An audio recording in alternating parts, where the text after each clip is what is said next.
We were talking a bit about our muscles a second ago Hmm. here, right? Yep.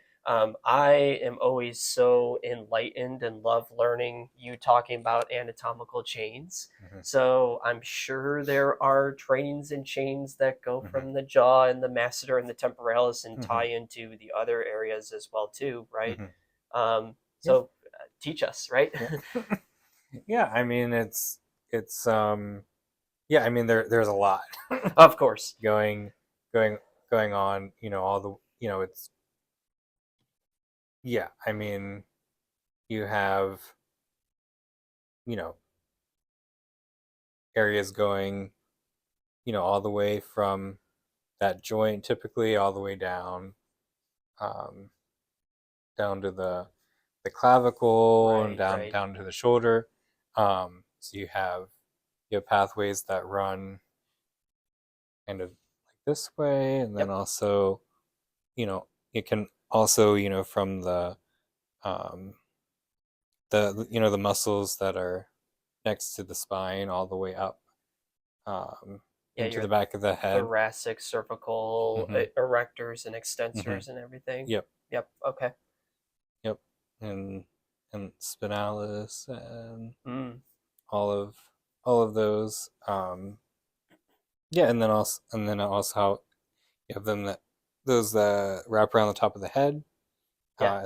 as well, and then down insert down where the eyebrows are. Yeah. So yeah, I mean yeah, so that's why it's important to not just treat things in isolation, but also have more of a holistic approach Yeah. Well, and then I actually have as another well. question for you Hmm. based off of that, if you're all right with Hmm. that. So, Hmm. I know sometimes you'll do scalp massage, a little bit of Hmm. scalp massage work for Hmm. patients. So, is Yeah. the TMJ an area that you would, if somebody did come in and say, hey, the Hmm. jaw is kind of the main reason I'm coming to see you, Hmm. there's a strong chance you're probably working the chains up into the top of the head and the Hmm. scalp then at Yeah. that point? Yeah. Yeah, for sure. And then working on in the neck and the TMJ, and then also lengthening along that same side, even down into the chest, because and Yes. all this is connected also down into the ribs.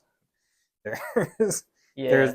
there's a lot. Right, right, right. But yeah, I mean, yeah, and also how when it also treat muscle on like the temporal bone with and then down in the mandible and you know I gotcha. yeah. Yeah.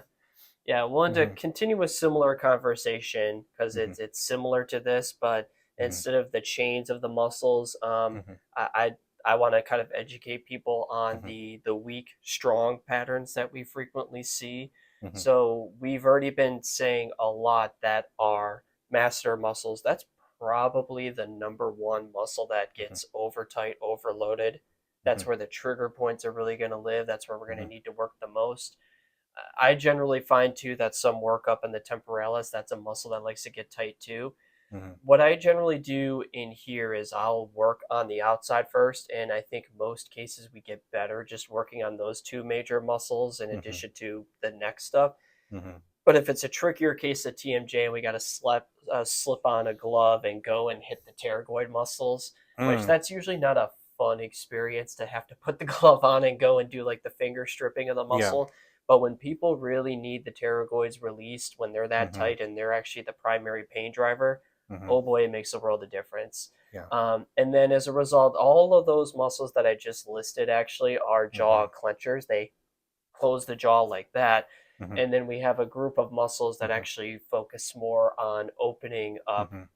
the jaw. And the majority of Hmm. them is there's the lateral pterygoid that does it, but then there's these sublingual muscles that Hmm. actually are part of opening up the jaw, and they do more Hmm. of that focus.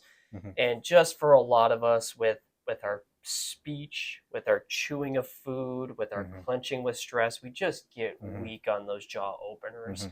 And so the onus is on us Hmm. basically to shut Hmm. these down, bring these back up, and straighten.